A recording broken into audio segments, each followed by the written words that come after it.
गुरुर्ब्रह्मा गुरुर्विष्णु गुरुर्देवो महेश्वरा गुरुर्साक्षात् परब्रह्मा तस्मै श्री गुरुवे नमः। राधे राधे दोस्तों, स्वागत है आप सभी का हमारे चैनल भक्ति ज्ञान में। दोस्तों, आज मैं आपके लिए लाया हूँ पूर्णिमा के दिन सुनी जाने वाली श्री सत्यनारायण व्रत कथा।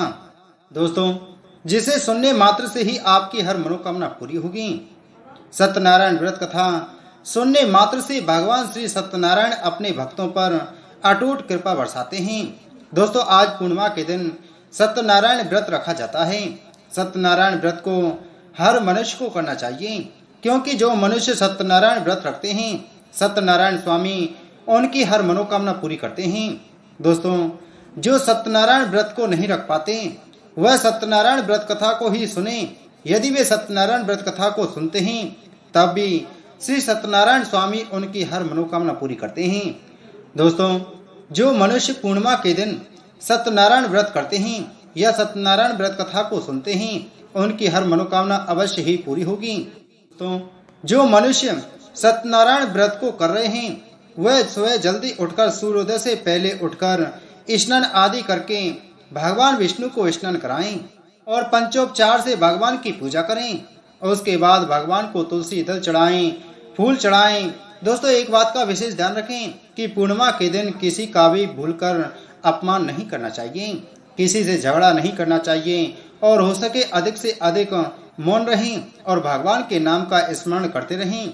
दोस्तों, सत्यनारायण व्रत करने वाला मनुष्य पूर्णिमा के दिन सायंकाल के समय स्नान आदि से निवृत्त होकर पूजा स्थान पर आसन लगाकर बैठ जाएं और श्री गणेश, गौरी, वरुण, विष्णु आदि सभी देवताओं का ध्यान करके पूजन करें। संकल्प करें कि मैं सत्यनारायण स्वामी का पूजन व कथा श्रवण सदैव करूंगा।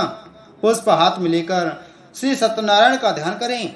यज्ञोपवीत पुष्प नैवेद्य आदि लेकर स्तुति करें। हे भगवान, मैंने श्रद्धा पूर्वक फल जल आदि सब सामग्री आपके अर्पण किए हैं, इसे स्वीकार कीजिए, मेरी विपदा से रक्षा कीजिए। मैं आपको बारंबार प्रणाम करता हूँ।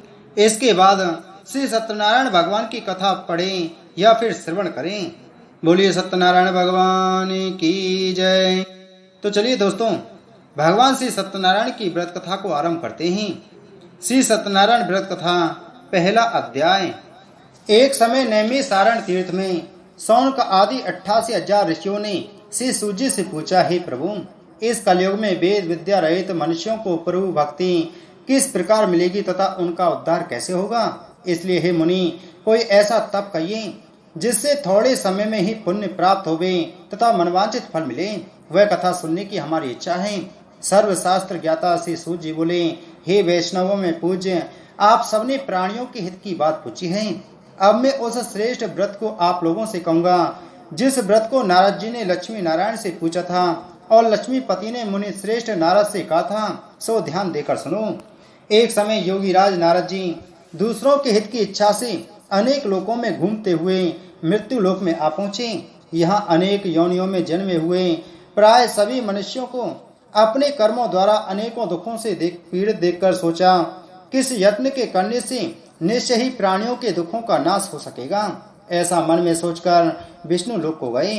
वहाँ श्वेत वर्ण और 4 भुजाओं वाले देवों के ईश नारायण को देखकर, जिनके हाथों में शंख, चक्र, गदा और पद्म थे तथा बरमाला पहने हुए थे, स्तुति करने लगे, हे भगवान, आप अत्यंत शक्ति से संपन्न हैं। मन तथा वाणी भी आपको नहीं पा सकती। आपका आदि मध्य अंत नहीं है। निर्गुण स्वरूप सृष्टि के आदि भूत व भक्तों के दुखों को नष्ट करने वाले हो, आपको नमस्कार है। नारद जी से इस प्रकार की स्तुति सुनकर विष्णु भगवान बोले, हे मुनि श्रेष्ठ, आपके मन में क्या है? आपका किस काम के लिए आगमन हुआ है? निसंकोच कहो।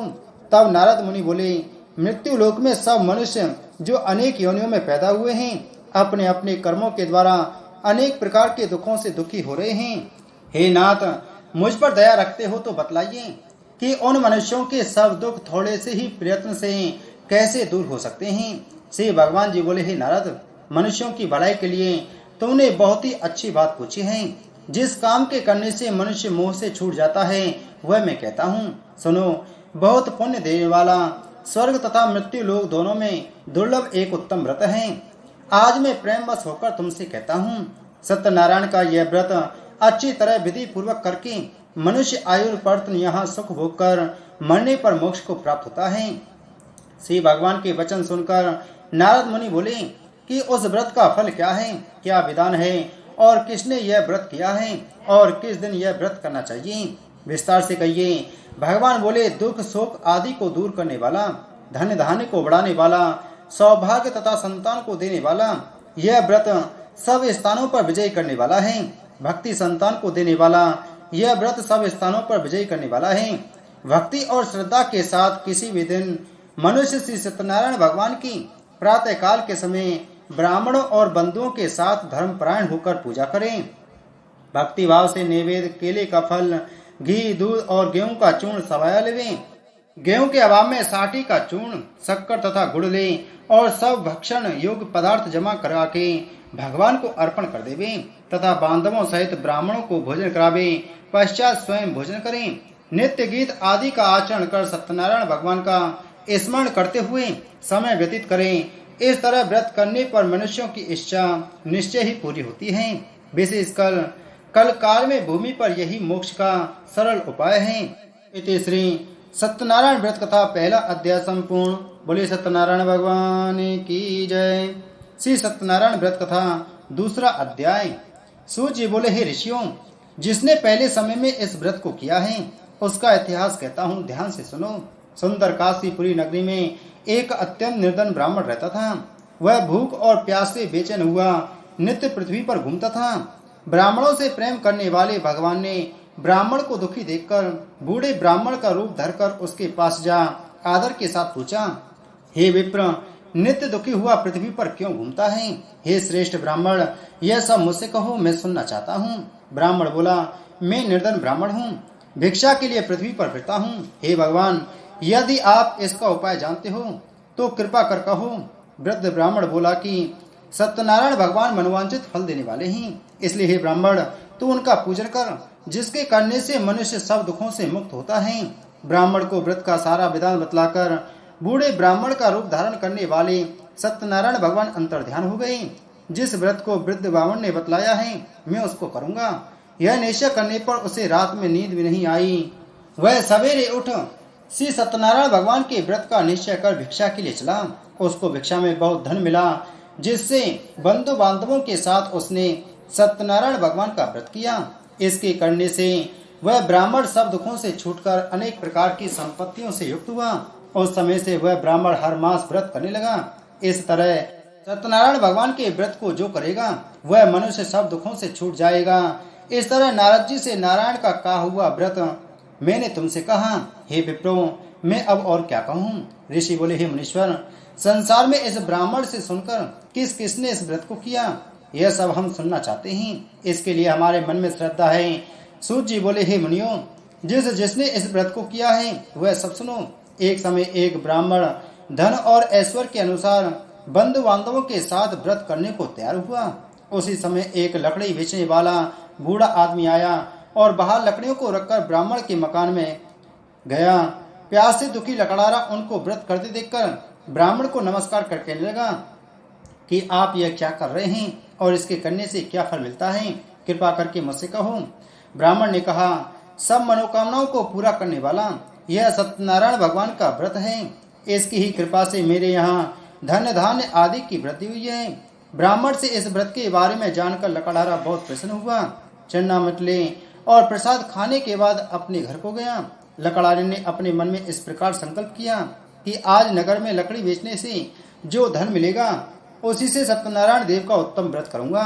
यह मन में विचार कर वह बूढ़ा आदमी लकड़ियां अपने सिर पर रखकर जिस नगर में धनवान लोग रहते थे ऐसे सुंदर नगर में गया। उस रोज वहां पर उसे उन लकड़ियों का दाम पहले दिनों से चौगुना मिला। तब वह बूढ़ा लकड़हारा दाम ले और अति प्रसन्न होकर पक्के केले की पुली, शक्कर, घी, दूध, दही और गेहूं का आटा इत्यादि सत्यनारायण भगवान के व्रत की कुल सामग्रियों को लेकर अपने घर गया। फिर उसने अपने भाइयों को बुलाकर विधि के साथ भगवान जी का पूजन और व्रत किया। उस व्रत के प्रभाव से वह बूढ़ा लकड़हारा धन पुत्र आदि से युक्त हुआ और संसार के समस्त सुख भोग कर बैकुंठ को चला गया। इति श्री सत्यनारायण व्रत कथा द्वितीय अध्याय संपूर्ण।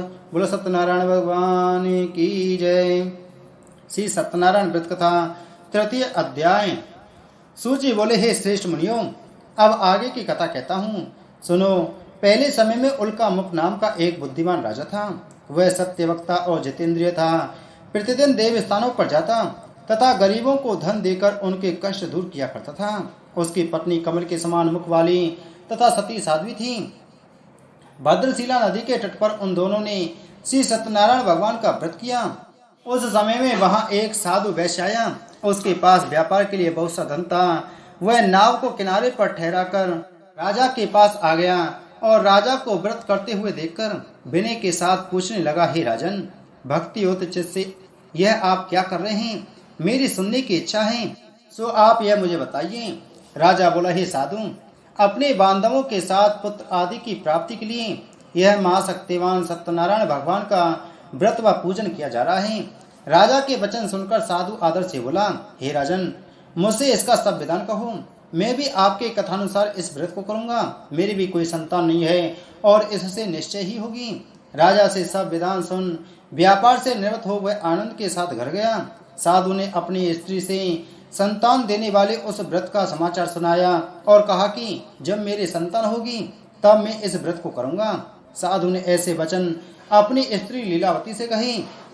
एक दिन उसकी स्त्री लीलावती पति के साथ आनंदित हो संसार धर्म में प्रवृत्त होकर सत्यनारायण भगवान की कृपा से गर्भवती हो गई तथा 10वें महीने में उसके एक सुंदर कन्या का जन्म हुआ। दिनों दिन वह इस तरह बढ़ने लगी जैसे शुक्ल पक्ष का चंद्रमा बढ़ता है। कन्या का नाम कलावती रखा गया। तब लीलावती ने मीठे शब्दों में अपने पति से कहा कि जो आपने संकल्प किया था कि भगवान का व्रत करूंगा, अब आप उसे करिए। साधु बोला, हे प्रिय, इसके विवाह पर करूंगा। इस प्रकार अपनी पत्नी को आश्वासन देकर वह नगर को गया। कलावती पितृगृह में वृद्धि को प्राप्त हो गई। साधु ने जब नगर में सखियों के साथ अपनी पुत्री को देखा तो तुरंत दूत बुलाकर कहा कि पुत्री के वास्ते कोई सुयोग्य वर देखकर लाओ। साधु की आज्ञा पाकर दूत कंचन नगर पहुंचा और वहां पर बड़ी खोज कर देखभाल कर लड़की के लिए सुयोग बड़े पुत्र को ले आया। उस सुयोग लड़के को देखकर साधु ने अपने बंधु बांधवों सहित प्रसन्नचित्त अपनी पुत्री का विवाह उसके साथ कर दिया, किंतु दुर्भाग्य से विवाह के समय भी उस व्रत को करना भूल गया। तब श्री भगवान क्रोधित हो गए और श्राप दिया कि तुम्हें दारुण दुख प्राप्त होगा। अपने कार्य में कुशल साधु बनिया जमाता सहित समुद्र के समीप स्थित रत्नपुर नगर में गया और वहां दोनों ससुर जमाई चंद्रकेतु राजा के उस नगर में व्यापार करने लगे। एक रोज भगवान सत्यनारायण की माया से प्रेरित कोई चोर राजा का धन चुराकर भागा जा रहा था, किंतु राजा के दूतों को आता देखकर चोर ने घबराकर भागते हुए राजा के धन को वहीं चुपचाप रख दिया जहां वो ससुर जमाई ठहरे हुए थे। जब दूतों ने उस साधु वैश्य के पास राजा के धन को रखा देखा तो वे दोनों को बांध कर ले गए और प्रसन्नता से दौड़ते हुए राजा के समीप जाकर बोले कि यह दो चोर हम पकड़कर लाए हैं, कृपया आज्ञा दें। तब राजा की आज्ञा से उनको कठोर कारावास में डाल दिया और उनका सब धन छीन लिया। भगवान सत्यनारायण के श्राप द्वारा उनकी पत्नी भी घर पर बहुत दुखी हुई और घर पर जो धन रखा था चोर चुरा कर ले गई। शारीरिक व मानसिक पीड़ा तथा भूख प्यास से अति दुखित हो अन्न की चिंता में कलावती एक ब्राह्मण के घर गई। वहां उसने सत्यनारायण भगवान का व्रत होते देख फिर कथा सुनी तथा प्रसाद ग्रहण कर रात को घर आई। माता ने कलावती से कहा, हे पुत्री, अब तक कहाँ रही व तेरे मन में क्या है? कलावती बोली, हे माता, एक ब्राह्मण के घर श्री सत्यनारायण भगवान का व्रत देखा है। कन्या के वचन सुनकर लीलावती भगवान के पूजन की तैयारी करने लगी। लीलावती ने परिवार और बांधवों सहित श्री सत्यनारायण भगवान का पूजन किया और वर मांगा कि मेरे पति और दामाद शीघ्र आ जावें। साथ ही प्रार्थना की कि हम सबका अपराध क्षमा करो। सत्यनारायण भगवान इस व्रत से संतुष्ट हो गए और राजा चंद्रकेतु को स्वप्न में दर्शन देकर कहा, हे राजन, दोनों वैश्यों को प्रातः ही छोड़ दो और उनका सब धन जो तुमने ग्रहण किया है दे दो, नहीं तो मैं तेरा धन राजपुत्र आदि सब नष्ट कर दूंगा। राजा से ऐसे वचन कहकर भगवान अंतर्ध्यान हो गए। प्रातःकाल राजा चंद्रकेतु ने सभा में अपना स्वप्न सुनाया। फिर दोनों बड़े पुत्रों को कैद से मुक्त कर सभा में बुलाया। दोनों ने आते ही राजा को नमस्कार किया। राजा मीठे वचनों से बोला, हे मानुभावों, भावी वश ऐसा कठिन दुख प्राप्त हुआ है, अब तुम्हें कोई भय नहीं है। ऐसा कहकर राजा ने उनको नए नए वस्त्र आभूषण पहनाए तथा उनका जितना धन लिया था उससे दुगना धन देकर आदर सहित विदा किया। दोनों वैश्य अपने घर को चल दिए। इति श्री सत्यनारायण व्रत कथा तृतीय अध्याय संपूर्ण। बोलो सत्यनारायण भगवान की जय। श्री सत्यनारायण व्रत कथा चतुर्थ अध्याय। सूत जी बोले, वैश्य ने मंगलाचार करके यात्रा आरंभ की और अपने नगर को चला। उनके थोड़ी दूर निकलने पर दंडी वेशधारी सत्यनारायण ने उनसे पूछा, हे साधु, तेरी नाव में क्या है? अभिमानी बड़क हंसता हुआ बोला, हे दंडी, आप क्यों पूछते हो? क्या धन लेने की इच्छा है? मेरी नाव में तो बेल और पत्ते भरे हैं। वैश्य का कठोर वचन सुनकर भगवान ने कहा, तुम्हारा वचन सत्य हो। दंडी ऐसा कहकर वहां से दूर चले गए और कुछ दूर जाकर समुद्र के किनारे बैठ गए। दंडी के जाने पर वैश्य ने नित्य क्रिया करने के बाद नाव को ऊंची उठी देकर अचम्भा किया और नाव में बेल पत्ते आदि देखकर मूर्छित हो जमीन पर गिर पड़ा। फिर मूर्छा खुलने पर अत्यंत शोक प्रकट करने लगा। तब उसका दामाद बोला कि आप शोक न करें, यह सब दंडी का श्राप है, अतः उनकी शरण में चलना चाहिए, तभी हमारी मनोकामना पूरी होगी। दामाद के वचन सुनकर साधु बड़े दंडी के पास पहुंचा और अत्यंत भक्तिभाव से नमस्कार करके बोला, हे भगवान, आपकी माया से मोहित ब्रह्मा आदि आपके रूप को नहीं जानते, तब मैं अज्ञानी कैसे जान सकता हूँ? आप प्रसन्न होइए, मैं सामर्थ्य के अनुसार आपकी पूजा करूंगा। मेरी रक्षा करो और पहले के समान नौका में धन भर दो।